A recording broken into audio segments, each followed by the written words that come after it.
नमस्कार जय जगन्नाथ पिला माने। तो आम पूर्व क्लास रे पाठ नंबर 13 माप करने को भल भाव पढ़ी एवं तार अभ्यास जो प्रश्न था ताकू आम आलोचना करते। तो आज क्लास रे आम माप कर कार्यफर्द 1 ठार आरंभ करवा आलोचना है। 1 नंबर कौन कौच देख, 1 नंबर कौच पिंपुड़ीटे चाउल गदा पाखरे पहुँचापी सबुठारु कम दूर रास्ता को खोजुची, केउटी सबुठारु कम रास्ता। देख 4 प्रकार रास्ता अच्छी, रास्ता क, रास्ता ख, रास्ता ग, रास्ता घ। ताले कौ पटे गले से जाकि कम समय भितर जा चाउल पाखे पहुँची जाव। देख सबुठारु छोट रास्ता किए ना, रास्ता ग हूँ सबुठारु छोट। ताले से ग रास्ता दे गले जा चाउल पाखे शीघ्र पहुँची जाव। बुझिपारा बुझिपारानी। तापर कहूँ यह छोट रास्ता टाणी पार कि, छोट रास्ता टाणी पार तुम कौन कर, पिंपुड़ी ठारू सीधा चाउल पर्यंत गोटे सीधा टाण सब छोट रास्ता हो पार। तुम्हें टाणी छोट रास्तार दैर्घ्य केते, से जो तुम जो रास्ता टाण पिंपुड़ी ठारू चाउल पर्यंत तार दैर्घ्य कौन कर, स्केल पकईकरी माप। बुझिपार बुझिपारानी। ताको मापिक सेंटीमीटर मीटर सेंटीमीटर लिख है। तापर देख कौन कौचे, तापर कौचे ये देख ये चित्र सब देख, नेउल अच्छी, साप अच्छी, बेंग अच्छी, प्रजापति अच्छी, फूल अच्छी।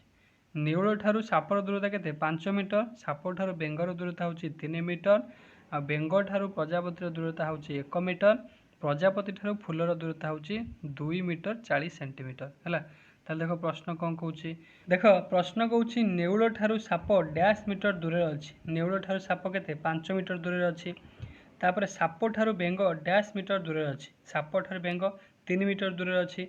तापर कौच बेंग ठारू प्रजापति डैश सेंटीमीटर दूर अच्छी, ये लिखा सेंटीमीटर। आम जाने 1 मीटर समान हो 100 सेंटीमीटर। ताल देख बेंग ठारू प्रजापति, बेंग ठारू प्रजापति 1 मीटर दूर अच्छी बा 100 सेंटीमीटर दूर में अच्छी। बुझिपारा बुझिपारानी। तापर कौच प्रजापति ठारू फूल डैश मीटर और डैश सेंटीमीटर दूर में अच्छी।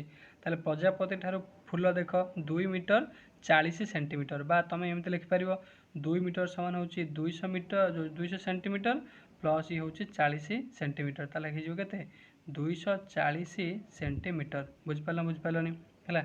तापर देख कार्यफर्द 2, कार्यफर्द 2 रे गोटे स्केल चित्र तुम देखुच। ये स्केल चित्र रे आम केते सेंटीमीटर को मापी पारिबा।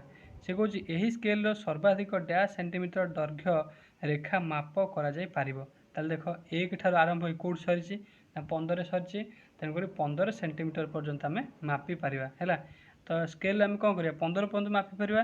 ये जो तले जो सब चित्र देछि, ये चित्र को सब तुम कौन कर मापिकी खाली स्थान सब लिख। बुझिपारा बुझिपारानी। तापर देख कार्यफर्द 3, कार्यफर्द 3 रो 1 नंबर कौच दीटा देख, गोटा छोट तीर देछि बड़ तीर देछि है। प्रथम तीर दैर्घ्य जी सेंटीमीटर हम लिख, तापर द्वितीय तीर दैर्घ्य जी सेंटीमीटर हम लिख। लिखि सारा पर द्वितीय तीर दैर्घ्य प्रथम तीर दैर्घ्य ठारू डैश सेंटीमीटर बड़। ताले कौन कर बड़ सेंटीमीटर छोट सेंटीमीटर कौन कर वियोग कर, वियोग कले वियोगफल पाई है। बुझिपारा बुझिपारानी। से भाई कौन कर 2 नंबर 3 नंबर ये सब अभ्यास कर है।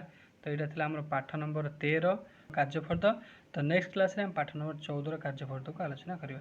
धन्यवाद। जय जगन्नाथ।